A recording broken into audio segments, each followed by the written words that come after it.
Hola mis hermanos, para mí es un gusto compartir la reflexión de este minuto. Eh, Sabemos que estamos intentando ir parte por parte en la oración del Padre Nuestro, la oración modelo. Ante la pregunta de los discípulos que le hacen a Jesús, enséñanos a orar, Jesús les presenta este modelo de oración. Eh, los intérpretes están de acuerdo en que es un modelo. No hay ningún problema con orarla, con hacer esta oración y repetirla textualmente, pero mayormente lo que ven los intérpretes acá es que detrás de cada frase hay una esencia, hay una sustancia y hay una profundidad. Hay una profundidad que le da sentido a esta oración. Eh, en Mateo capítulo 6, verso 10, dice, venga tu reino. Estamos pensando en un individuo que está orando. Dice, hágase tu voluntad como en el cielo, así también en la tierra. Si pensamos un poco en la frase, dice, hágase tu voluntad como en el cielo, así también en la tierra. Entonces ya tenemos ahí dos dimensiones. Tenemos la dimensión del cielo y la dimensión de la tierra. Eh, en el cielo está Dios y en el cielo están los ángeles también. La Biblia dice, por ejemplo, en el Salmo 103, 20 y 21, habla de los ángeles y dice que los ángeles ejecutan la palabra de Dios, ellos obedecen al precepto de Dios y ellos hacen la voluntad de Dios.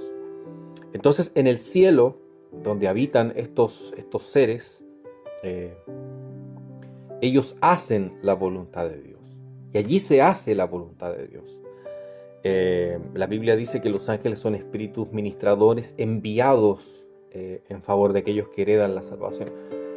En todas las páginas de la Biblia se menciona a los ángeles obedeciendo la palabra de Dios, estando sujetos a la voz de Dios y haciendo la voluntad de Dios.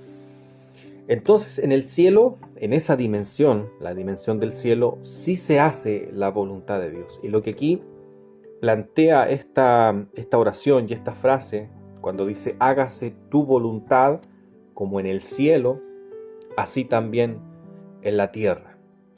En la dimensión terrestre, donde están los humanos, donde ya no hay ángeles, sino que están los humanos, los seres humanos, nos queda entonces preguntarnos si acá en la tierra se hace o no la voluntad de Dios. Ya vimos que en el cielo sí se hace la voluntad de Dios. Los ángeles sí hacen la voluntad de Dios. Pero acá en la tierra nos queda preguntarnos si en la tierra se hace la voluntad de Dios o no.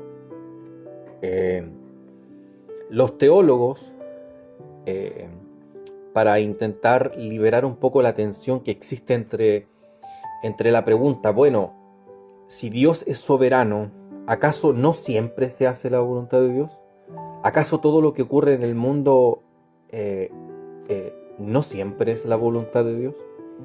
Nosotros entendemos que sí, a través de la doctrina de la providencia entendemos que Dios gobierna su creación, Dios sustenta su creación y las cosas que ocurren por su voluntad. O sea, nada, ni por más mínimo que parezca, eh, pasa inadvertido para Dios y está en desconocimiento de Dios, sino que Dios lo conoce todo, lo gobierna todo y está por sobre todo. Entonces hay una interrogante allí, que si Dios hace siempre su voluntad, entonces ¿por qué orar de esta manera y por qué pedirle a Dios que haga su voluntad?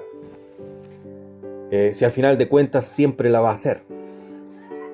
Eh, entonces los teólogos han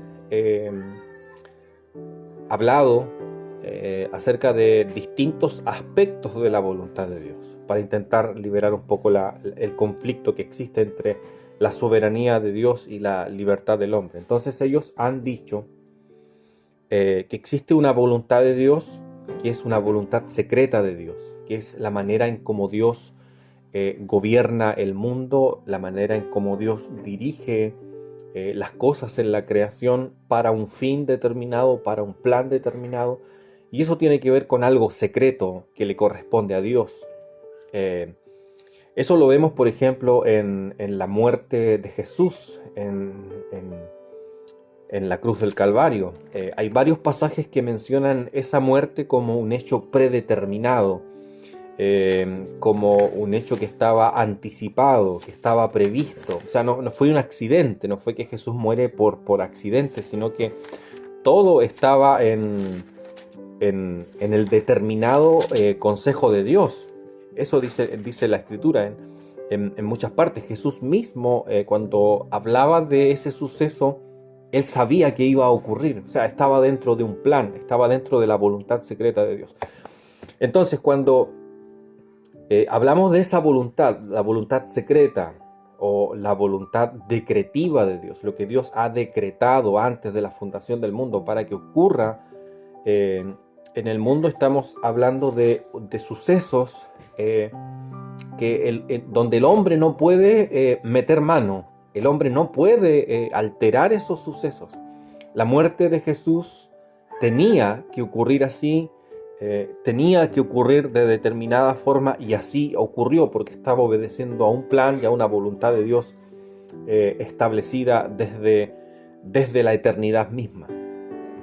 Entonces, cuando Jesús se enfrenta a esa voluntad de Dios en el Getsemaní, no sé si se recuerdan cuando él ora, se retira a una cierta distancia de los discípulos y dice: Señor, si es posible, pase de mí esta copa, la copa que él bebería, esa copa amarga de la muerte. Y bueno, hay distintas maneras en cómo interpretan esa copa que él bebió, pero él dijo: si es posible de mí, pasa esta copa. Pero no se haga como yo quiero, sino como tú quieras. Lo que Jesús está haciendo allí es alineando su voluntad a la voluntad de Dios. Como hombre, ¿cierto? Está alineando su voluntad a la voluntad de Dios. Así que cuando Jesús aconseja orar de esta manera: hágase tu voluntad como en el cielo, así también en la tierra, de alguna forma nos pone a nosotros como individuos en esa posición. Es una posición en la cual nosotros reconocemos que hay cosas que no podemos cambiar. Hay cosas que están en la voluntad, en el poder, en el gobierno de Dios, y nosotros no podemos cambiarlas. No podemos darle un giro por mucho que hagamos. Entonces, el Padre Nuestro en ese punto nos invita a ser sumisos, nos invita a ser a someternos a la voluntad de Dios, a alinear nuestra voluntad con la voluntad de Dios, y a aceptarla con gozo, a aceptarla con confianza, a aceptarla con amor, sabiendo y teniendo presente de que lo que Él hace siempre será para nuestro bien. La Biblia dice que a los que aman a Dios todas las cosas les ayudan a bien. Aunque no entendamos lo que está ocurriendo, ni lo que Dios está haciendo, ni por qué lo hace de esa manera. Podríamos pensar no sé, pensemos en lo más triste, la muerte de un ser querido. Entonces, ante la muerte de un ser querido, por ejemplo, nosotros no podemos hacer nada, no podemos meter mano allí para resucitarlo ni para nada. Sencillamente ocurre.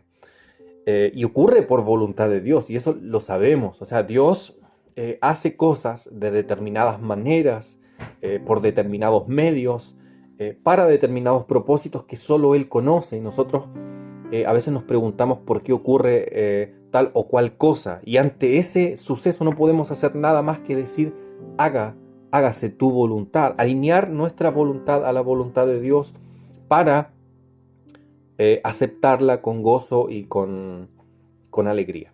Ese es un punto de la voluntad de Dios. El otro punto tiene que ver con la voluntad preceptiva de Dios. O sea, es lo que Dios quiere, lo que Dios anhela y lo que Dios expresa en sus mandamientos. Por ejemplo, los 10 mandamientos son su voluntad.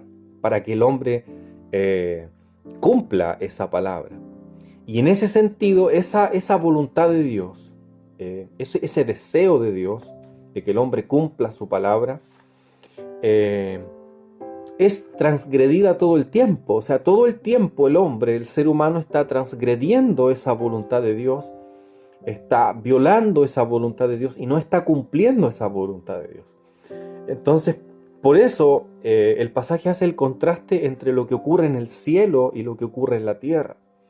En el cielo se hace la voluntad de Dios, los ángeles hacen la voluntad de Dios, pero en la tierra eso no ocurre. El hombre nace en pecado, nace con un espíritu de rebeldía a la voluntad de Dios y por lo tanto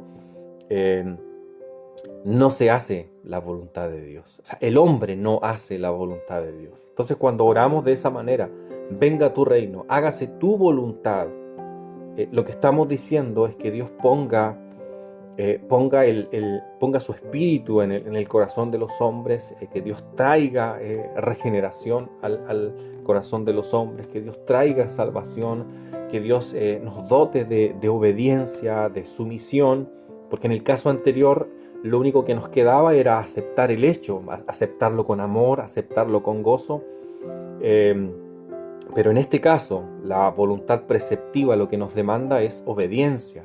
Entonces cuando oramos, hágase tu voluntad, como en el cielo, así también en la tierra, de alguna forma estamos diciéndole a Dios que nos dé un espíritu de obediencia, nos dé ese sentir para querer obedecer a Dios, para querer alinear nuestra vida a la voluntad de Dios y de esa manera poder agradarle.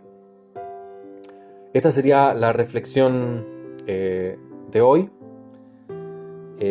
Pensemos en esto entonces, cuando decimos hágase tu voluntad como en el cielo, así también en la tierra, estamos alineando nuestra voluntad a la voluntad de Dios. Estamos aceptando lo que Él hace y en lo cual nosotros no podemos inmiscuirnos, y estamos también diciendo, heme aquí, Señor, obedezco tu palabra y estoy dispuesto a cumplir tu voluntad, tu querer, tus mandamientos, tus preceptos, lo que tú has dejado claro en tu palabra para poder como creyente cumplirlo y hacerlo. Dios nos ayude y Dios nos bendiga.